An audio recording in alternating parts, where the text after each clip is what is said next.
साधारण निर्वाचन पर भद्रक संसदीय क्षेत्र पाणीपाग एवं सरगरम एथर तीन प्रमुख राजनीतिक दल बीजेडी बीजेपी और कांग्रेस किए प्रार्थी हे ताकू नहीं चर्चा और आलोचना। गत 2019 लोकसभा निर्वाचन में तीन दलू तीन जन संपूर्ण नुआ प्रार्थी निर्वाचन रणांगन को ओह्लैथिले। बीजेडी मंजुलता मंडल, कांग्रेस मधुस्मिता सेठी महिला प्रार्थी होता बेले बीजेपी अभिमन्यु सेठी को प्रार्थी करा। ए निर्वाचन में बीजेडी बीजेपी मध्य कड़ा मुकाबला देखा मिलता। अभिमन्यु को 28,791 भोट्रे हराई सांसद होते मंजुलता। तेज गत निर्वाचन पर आगामी निर्वाचन में तीन दल प्रार्थी बदलाइबे ना पुराना प्रार्थी को रिपीट करेंगे ताहाकु नहीं सस्पेंस लगी रही। विशेषकर बीजेपी किए प्रार्थी हे ताकू नहीं खूब चर्चा। धामनगर विधायक सूर्यवंशी सूरज दिल्ली में प्रधानमंत्री नरेंद्र मोदी को भेटिबा परठू से ही आगामी निर्वाचन में बीजेपी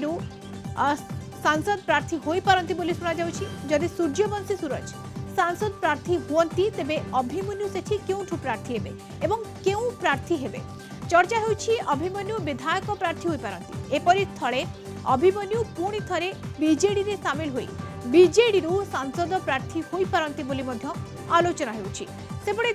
अभिमन्यु को नहीं बीजेडी बीजेपी मध्य अंक कषा आरंभ हो जाइछि। अभिमन्यु एबे बीजेपी राज्य संपादक रही घन घन विभिन्न विधानसभा निर्वाचन मंडली दलीय कार्यक्रम में जोग देउछंती। तेबे से प्रकृत में केउ दलरू केउ प्रार्थी हेबे आगामी निर्वाचन पई अभिमन्यु सेठींकर स्टांड कोन रहिछि एवं से ए सबु चर्चा संपर्क में कोन कहउछंती। ए तमाम प्रश्नर उत्तर पई ताको सहित अधिक आलोचना करछंती आम भद्रक ब्यूरो हेड नरेंद्र सामंत।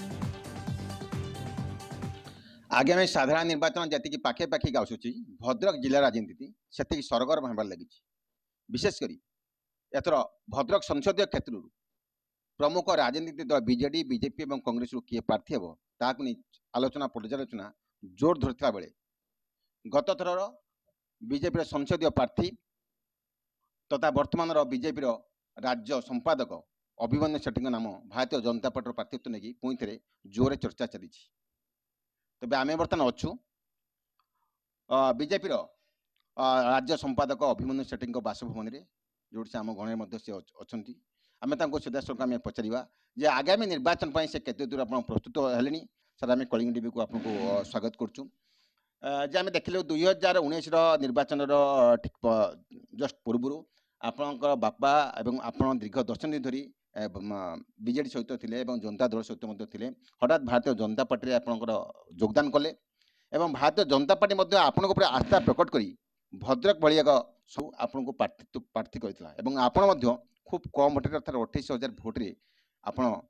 पराजित होते से दिन ठारू आपण भारतीय जनता पार्टी अच्छा कौन सब आम कार्यक्रम आपणकर 5 वर्ष धरी आप करुँचे पुणी थे आप प्रार्थी नहीं जोरदार भाव जिले में चर्चा चली। अपन जो कथा पचारे दीर्घ मु प्रकृत या पूर्वर 2019 पूर्व कौन राजनैतिक एक्टिविटी इनवॉल्व नथिले। अपन कहले जे बापा थिले एटा तो अपन माने समस्ते जानचंती। मु सेतेबेले प्रथम करी राजनीति पाद देली एवं मु सेतेबेले संसदीय क्षेत्र प्रार्थी भाव में मते भारतीय जनता पार्टी सुजोग देइथिला। मु भी मोर बापांकर बैकग्राउंड हो किंबा मोर किछि निजर नेटवर्क हो आम भल लड़े आसी दीर्घ 5 वर्ष भितर भी मते भारतीय जनता पार्टी दुई थर राज्यर संपादक दायित्व देइछंती एवं मु मध्य दीर्घ 5 वर्ष भितर 7टी जाक निर्वाचन मंडली रे जोटा कि भद्रक संसदीय क्षेत्र भितर आसुछि काम एवं काम करबा एवं लोक मानक पाखकु जीवा सांगठनिक हो राजनैतिक हो सामाजिक हो सबु क्षेत्र रे मु निजको लोक मानक सहित रखिया चेष्टा करछि। इलेक्शन रे लड़ीबा एमपी होंतु एमएलए होंतु किंबा अन्य जेकोसी भी हो सेटा होछि दलर आभिमुख्य। दल केतेबेले काहाकु सुजोग दबो दल से कथा चिंता करछि। आमे किंतु जने जने दलर श्रृंखलित कर्मी एवं कार्यकर्ता हिसाब रे हमर कर्तव्य आमे करछु। जदि आपन को कहवा अनुसार जदि मोर ना चर्चा भितर अछि ताले हुए तो लोक माने मते ग्रहण करछंती एवं मोर काम को निश्चित भाव में पसंद करछंती सेत पे हुए तो मु चर्चा रे थाई पारे बोली मु भाबुछि। ଆମେ ଦେଖୁଛୁ ଆପଣ ଭାରତୀୟ ଜନତା ପାର୍ଟି ପରାଜିତ ପରାଜୟ ବରଣ କଲା ଦିନଠାରୁ ହିଁ ଭାରତୀୟ ଜନତା ପାର୍ଟିର ସମସ୍ତ ସାଂଗଠନିକ କାର୍ଯ୍ୟରେ ଆପଣଙ୍କ ଯୋଗଦାନ ହେଉଛି ଏବଂ ସାମାଜିକ ସମ୍ପର୍କ ଭଦ୍ରକ ଜିଲ୍ଲାରେ ଯେଉଁ 5ଟି ସଂସଦୀୟ କ୍ଷେତ୍ର ଅଛି ଏବଂ ଏହି ସଂସଦୀୟ କ୍ଷେତ୍ର ଅଧୀନରେ ବାଲେଶ୍ୱର ଜିଲ୍ଲାର ଯେଉଁ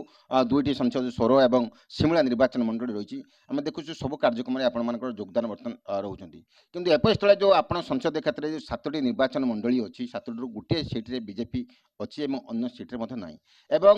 ଯେଉଁ 2022 ଆମେ ଦେଖିଲୁ ପଞ୍ଚାୟତ ନିର୍ବାଚନ ଏବଂ ଭାରତୀୟ ଜନତା ପାର୍ଟି ମଧ୍ୟ ସେମିତି କିଛି ଭଲ ପ୍ରଦର୍ଶନ କରିପାରିନି ତଳସ୍ତରୀୟ ଅର୍ଥାତ୍ ଜିଲ୍ଲା ପରିଷଦ ନିର୍ବାଚନରେ ମଧ୍ୟ କିଛି ଭଲ କରୁଛନ୍ତି ତଥାପି ଆପଣ ଆଶା କରୁଛନ୍ତି ଏଥର ଭାରତୀୟ ଜନତା ପାର୍ଟି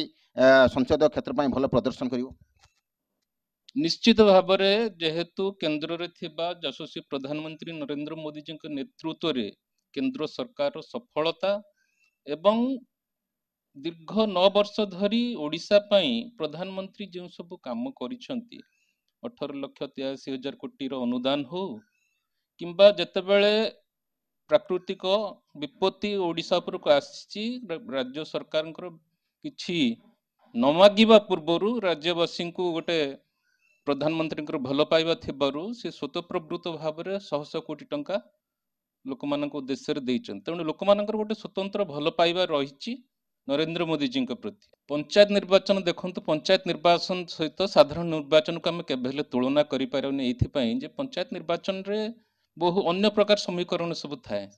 ଗାଁର ସମୀକରଣ ଥାଏ ସାହିର ସମୀକରଣ ଥାଏ ଜାତୀୟ ସମୀକରଣ ଥାଏ ଏଠି କିନ୍ତୁ ସାଧାରଣ ନିର୍ବାଚନରେ ଦେଶକୁ କିଏ ସୁଶାସନ ଦେଇପାରିବ ଦେଶବାସୀଙ୍କୁ କିଏ ସୁରକ୍ଷା ଦେଇପାରିବ ଦେଶର ଅର୍ଥନୀତିକୁ କିଏ ଆଗକୁ ନେଇପାରିବ ଏସବୁ ବିଷୟ ନେଇକି ଲୋକମାନେ ଭୋଟିଂ କରିଥାନ୍ତି ଆଉ ମୁଁ ଭାବୁଛି ଆପଣ ଯେଉଁ କହିଲେ ଗୋଟିଏ ମାତ୍ର ବିଧାନସଭାରେ ଆମେ ଜିତିଛନ୍ତି ତ ସେ ଗୋଟିଏ ମାତ୍ର ବିଧାନସଭାରେ ଜିତିଲା ପରେ ବି ଆମେ ମାତ୍ର 28,000 ଭୋଟରେ ବ୍ୟବଧାନରେ ଆମେ ହାରିଥିଲୁ ତେଣୁ